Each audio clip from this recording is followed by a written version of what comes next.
Hello there, this is Rom Wills coming back at you with yet another video. Sex appeal starts in your spirit.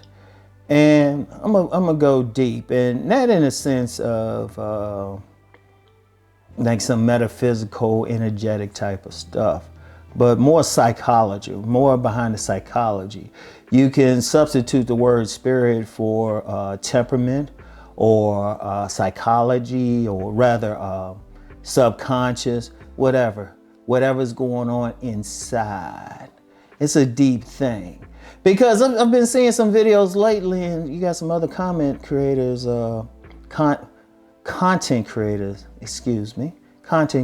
talking about sex appeal, and they focused on the outside of it. Now I know some people will say, well, Rom, you always talk body game and all of that.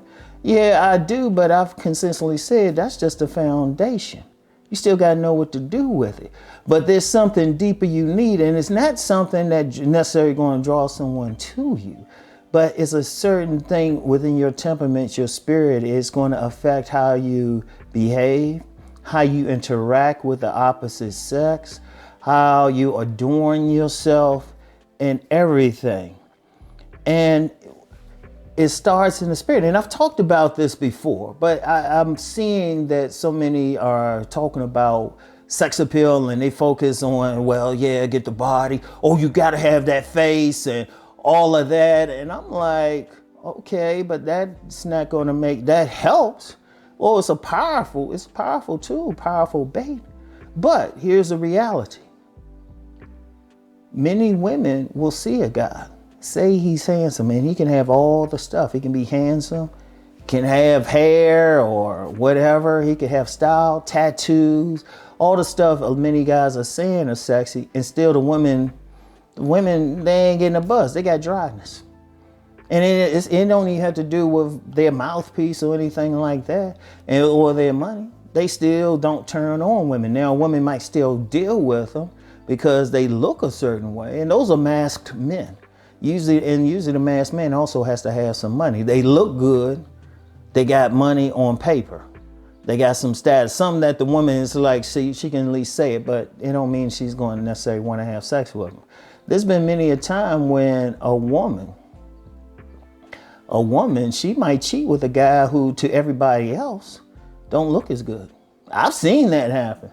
I've seen women cheat on guys who, they damn near got everything physical, but then they cheat with somebody who might not have as much. But you talk to the woman said, well, something about him, sexy. It's sexy. And see, it comes down to within your spirit, within your subconscious, whether you are, two terms I've thrown out before, whether you're intelligentsia or you're a Bohemian. Now, the Bohemian, that's one term. Another people, Bohemian intelligentsia, those are terms that Master Yamache Morris used. And I've seen only one other person talk about it, and I haven't been able to find that person again. That person used hedonist and puritan. So however you want to talk about it. See, some people, they have a sexual nature. They don't have any real inhibitions. They let go. They are comfortable with their sex drive. They let it flow. They're like a bull in a china shop. And then you have the intelligentsians, puritans. They're not comfortable with their own sex drive. They bottle it up. Here's a great example, and I've used this before in writing. You have two women.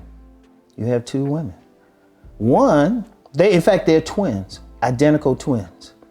But one is considered sexy, the other is not. And you could, hey, if you want to, you can, because I know a lot of guys more concerned with the guys. Okay, you have two identical twins. One's considered sexy, one's not. They look just alike.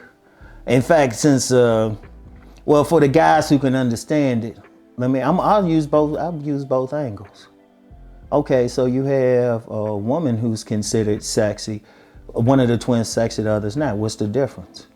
They got the same bone structure, but the one who's considered sexy, she fixes her hair, it's wavy. She'll put on like just enough makeup, some nice red lipstick. She will make sure a man can see every body part she got, because she got a natural Coke bottle figure 8. Also, she presents her breasts. She'll make sure she wears something that, or a cut off that shows her navel ring or something, shows her flat stomach.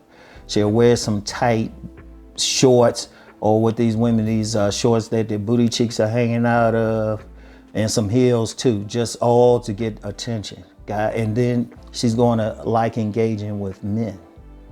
She's going to like it. She'll be flirty and all of that. Men going to say she's sexy. Her twin sister got the same exact body proportions, but she never fixes her hair. She wears sensible heels. She wears sensible heels.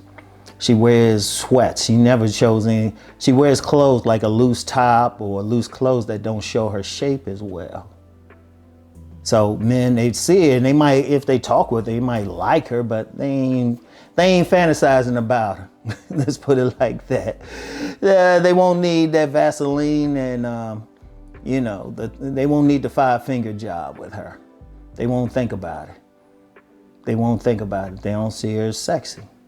Now, for the guys, now you get a lot of guys, for reasons I can't fathom, they saying, well, if this guy got, if he got a square jaw and he's 6'2" and everything. Now, you got two guys, they twins. They both 6'2", both got the square jaw. But if you ask women, they don't see them both as sexy. And they'll say, well, hold up, they look the same physically. No, but one's Bohemian hedonistic, the other one is Puritan intelligentsia. The hedonistic one, he's gonna wear clothes that show, he's gonna make sure clothes that, like shirts that show his muscular form. He's gonna make sure he always has a good haircut. He's gonna make sure he got that drip that draws attention to him. And I'll get into that clothing thing on another level. So he's going to have it, but he's not, he's going to engage women. The other one, he wears loose clothing. He doesn't show his sex appeal. He doesn't show it. He's kind of shy around women. He doesn't engage them and stuff. Now, and what I said real quick about the clothing, if someone wears clothing that draws attention to them, their tendency will be that they're Bohemian. They're using it as a magnet. But if they wear clothes that deflect attention from them, then they tend to be intelligentsia. And notice I use the word tend. Like, one thing, you'll get some women, like say you see a woman in a conservative business suit, and you might think, oh, well, she's intelligentsia. But if she were to take that off, she got on thongs. She got on thongs, her nipples are pierced, and it's like, oh, okay. So it's not as that physical thing, it still depends. But then it all comes down to what they're thinking, And even if someone, like say someone is intelligentsia and they don't have like that sex drive within them, they're not going to give off that energy, that vibration that women like, that will have them judge as sexy, because they're not going to be comfortable, because it's going to affect how they move, how they dress and everything. Like, for example, like say somebody takes the advice of some of these content creators, including myself, and they hit the gym. Okay, they hit the gym. They get the nice drip, the clothes that show it off. And they'll think, well, I did all this. Women still don't see me as sexy. That's because on a deeper level, they're not giving off that body language. They're not moving in such a way. They're still coming off as uncomfortable, because it goes deep down. Like if someone wants to increase their sex appeal, well, the Bohemians, they need to actually calm theirs down. So they can listen to this just to know how their own engine works. But for the intelligentsians who have problems with it, which quite frankly in this sector is mostly intelligentsia and Puritan men who are taking this advice, the Bohemian don't need it as much, because I'll get to why in a minute. I'll get to why. But the intelligentsia, they have to ask themselves why they have any sexual hangups. And as I've been saying recently, if they got to get therapy for it, they need to.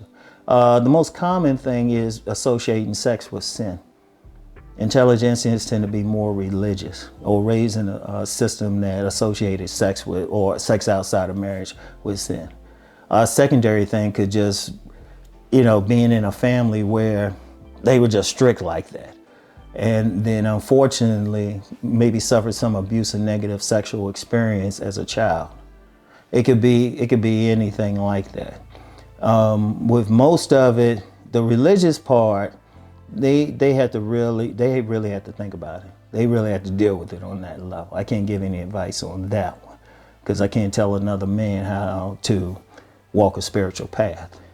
But for the other stuff, seriously consider therapy because that's what's stopping. That's what's stopping you. Because one of the things with the Bohemian where they don't need that same advice, in fact, they probably need to calm theirs down. Because when you have a free sex drive, when you want to satisfy it, you're going to figure out ways to do it. When you're going to figure out ways to do it. When somebody doesn't have any sexual hangups, they're going to figure out how to get it. Because if you take a look at men, that's why you got many of the guys who would be considered players and stuff. They might not look as good because intelligentsians can still physically look good to a woman. Just like an intelligentsia woman can still physically look good to a man. But they ain't give you that extra See, the Bohemian rather, because they want to get this, they're going to figure out what. They're going to get over any approach anxiety. They're going to figure out what it is about them that works. And then they're going to just use it. If they got to read the woman something, they're going to figure out how to satisfy that need. That's the thing. And that's the thing. And trust me, if you take a group of intelligentsia men and figure out how to get them to get past their hangups, their blocks, they don't need any advice. They'll figure it out on their own. And the most you have to do is figure out how to calm them down. And it's possible. It's possible without any therapy, but it takes a lot. You get somebody who might go through some serious trauma and they will drop that whole intelligentsia thing overnight. I've seen it. Or hook up with the right person and stuff. Most people, though, are going to need some type of therapy. But whatever the case, it starts in the mind. It's deep down. You can try to look like what you think of as a sexy person, but if you don't have it deep down, you're wasting time. You at best, you're a mask. And when somebody gets past the mask, they don't like it. But you got to deal with it on a deep subconscious level. So anyway, I want y'all to seriously do that. Seriously deal with that. If you want to change. If you like where you at, okay, fine. But until you let go the brakes, you let go the blocks, you won't get that sex appeal you're looking for. And you can try to tell yourself, how you can try to say, well, I'm sexy, I'm all that. If you didn't deal with that thing that blocked your drive anyway, it's a waste of time. You got to deal with that block first. All right? So anyway, that's all I have for today. Get back with y'all later. Peace and blessings.